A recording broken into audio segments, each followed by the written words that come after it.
সুপ্রিয় দর্শক, আসসালামু আলাইকুম। সবাইকে পবিত্র মাহে রমজানের অনেক অনেক শুভেচ্ছা। ইরান যুদ্ধ এখন চরমে, আর পরিস্থিতি যেদিকে যাচ্ছে মনে হচ্ছে না এই যুদ্ধ খুব একটা সহজে থামবে। বরং যতদিন যাচ্ছে এই যুদ্ধ ততই বিস্তৃত হচ্ছে, আর ধীরে ধীরে এই যুদ্ধের আঁচ টের পাচ্ছে সারা বিশ্ব, বিশেষ করে আমাদের মতো ছোট দেশগুলো। যদি খুব সাহসায় এই যুদ্ধ না থামে, তাহলে তেল, খাদ্য ও আর্থিক এই ত্রিমুখী সংকটে পড়তে যাচ্ছে তারেক রহমান ও তার সরকার। আর এর লক্ষণ কিন্তু দেখাও যাচ্ছে। ইতিমধ্যেই তীব্র তেল সংকটে পড়েছে বাংলাদেশ সরকার। প্রতিটি পেট্রোল পাম্পে বিশাল লাইন তেলের জন্য। ঘন্টার পর ঘন্টা লাইনে অপেক্ষা করেও অনেকে তেল নিতে পারছে না। তেল নিয়ে এই প্রতিযোগিতায় অনেক অনাকাঙ্ক্ষিত ঘটনাও ঘটছে। যেমন গতকাল ঝিনাইদহে পেট্রোল পাম্পে তেল নিতে এসে বাকবিতণ্ডার জেরে কর্মচারীদের পিটুনিতে এক যুবক নিহত হয়েছে। শুধু তাই না, পরিস্থিতি এমন পর্যায়ে গেছে যে তেল ডিপো ও পাম্পের নিরাপত্তা নিশ্চিতে সেনাবাহিনী ও পুলিশ মোতায়েনের প্রস্তাব দিয়েছে বাংলাদেশ পেট্রোলিয়াম কর্পোরেশন। এদিকে তেলের সংকট যখন চরমে, তখন জ্বালানি মন্ত্রী ইকবাল হাসান মাহমুদ টুকু বলছেন দেশে তেলের কোনো সংকট নেই। আসলে আমাদের তেলের কোনো অভাব নাই। শুধু তাই না, আগামী 9 তারিখে আরও 2টা ভেসেল আসছে। তার এই কথা যদি আমি সত্যি ধরে নেই, তাহলে একটি প্রশ্ন আপনা আপনি সামনে চলে আসে, আর তা হচ্ছে সংকট যদি নাই থাকে তাহলে তেলের জন্য রেশনিং সিস্টেম চালু করতে হলো কেন? সরকার বলছে সাধারণ মানুষ প্যানিক হয়ে বেশি তেল কেনার চেষ্টা করছে, তার জন্যই এই রেশনিং সিস্টেম চালু করেছে তারা। ভালো কথা, তাহলেও একটি প্রশ্ন সামনে চলে আসে, আর তা হচ্ছে তেলের অভাব যদি নাই থাকে, দিন না, প্যানিক হয়ে যে যত খুশি তেল কিনতে চায় দিন। তেলের অভাব নেই, দিলে সমস্যা কি? মানুষ যখন বুঝতে পারবে পেট্রোল পাম্পে গেলেই তেল পাওয়া যায়, তাহলে তো তারা আর ভিড় করবে না। আসল বাস্তবতা হচ্ছে সরকার মিথ্যা কথা বলছে। দেশে আসলেই তেলের সংকট আছে, আর সরকার যে মিথ্যা কথা বলছে তার প্রমাণ আমাকে দিতে হবে না, সেটি দিয়ে দিয়েছে খোদ সরকার। আজ সরকার বাংলাদেশের জ্বালানি সংকট মোকাবিলায় তেল সাহায্য চেয়েছে ভারতের কাছে। জি হ্যাঁ, সেই ভারত, যে ভারতকে সরকার ও বিরোধী দলের লোকেরা উঠতে বসতে গালি দেয়, সেই ভারতের কাছেই তেলের জন্য হাত পাতল সরকার। আর হাত না পেতে উপায়ও নেই, কারণ এশিয়ার মধ্যে বাংলাদেশের তেলের মজুদ সর্বনিম্ন।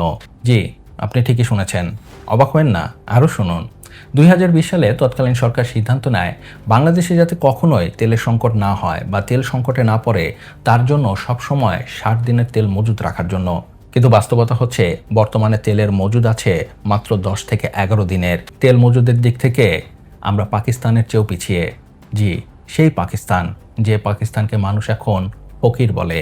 পার্শ্ববর্তী দেশ ভারতে এখন তেলের মজুদ আছে 74 দিন, পাকিস্তান ও শ্রীলঙ্কায় 30 দিন, এবং নেপালে আছে আমাদের মতোই 10 দিনের।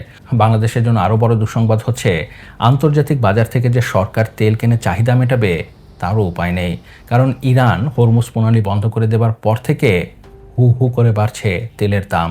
ইতিমধ্যেই বিশ্ববাজারে তেলের দাম ব্যারেল প্রতি $90 পেরিয়ে গেছে।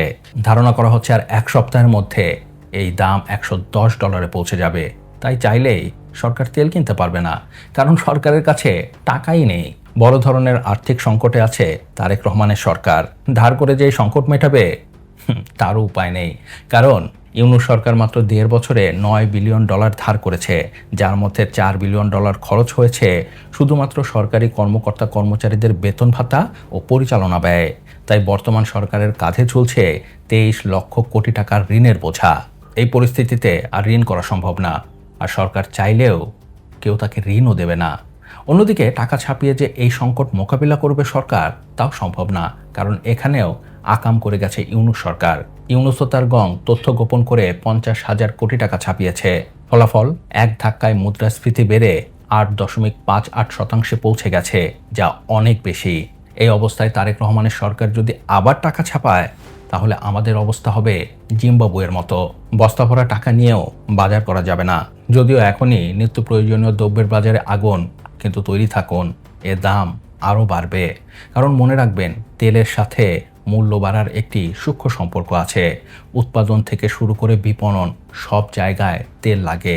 তাই তেলের দাম বাড়লেও খাবারের দাম বেড়ে যায়।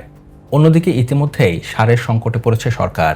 এমন চললে দেশের উৎপাদিত কৃষিপণ্য যেমন চাল, ডাল, পেঁয়াজ সহ নিত্য প্রয়োজনীয় জিনিসের দাম আরেক দফা বাড়বে। আরও খারাপ সংবাদ শুনতে চান? শুনুন। সরকার চাইলেও বিশ্ববাজার থেকে খাবার কিনে মূল্য নিয়ন্ত্রণে রাখবে, তাও সম্ভব না, কারণ ইরান যুদ্ধ শুরু হওয়ার 5 দিনের মাথায় বিশ্বজুড়ে খাদ্যপণ্যের দাম আবার বেড়েছে। আর যুদ্ধ যত বাড়বে এই খাবারের দাম আরও বাড়বে। তাই আমদানি করেও খাবারের দাম নিয়ন্ত্রণ করা যাবে না। আপনি বলতে পারেন, ওকে ঠিক আছে, একবেলা কম খাবো, খেয়ে ঘুমাবো আরাম করে, কোনো সমস্যা নেই। ঘুমোতেও পারবেন না ঠিকমতো, কারণ সামনে ধেয়ে আসছে তীব্র লোডশেডিং।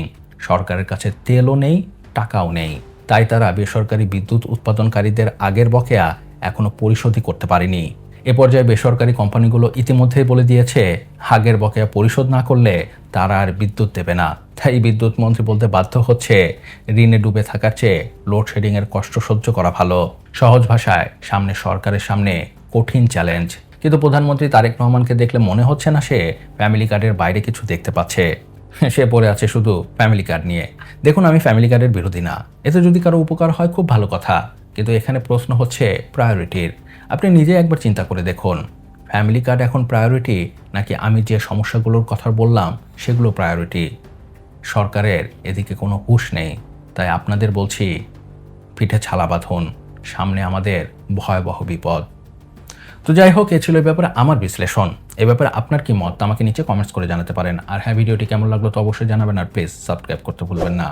বিশ্বাস করুন, আপনার একটি সাবস্ক্রাইব আমাকে সবসময় অনেক বেশি উৎসাহিত করে নতুন নতুন কন্টেন্টের কোয়ালিটি ভিডিও তৈরি করার। ভালো থাকুন, সুস্থ থাকুন, আল্লাহ হাফেজ। নেতাদের মতো ধোঁকাবাজি বন্ধ করো, আর লাইক, কমেন্ট, সাবস্ক্রাইব করো।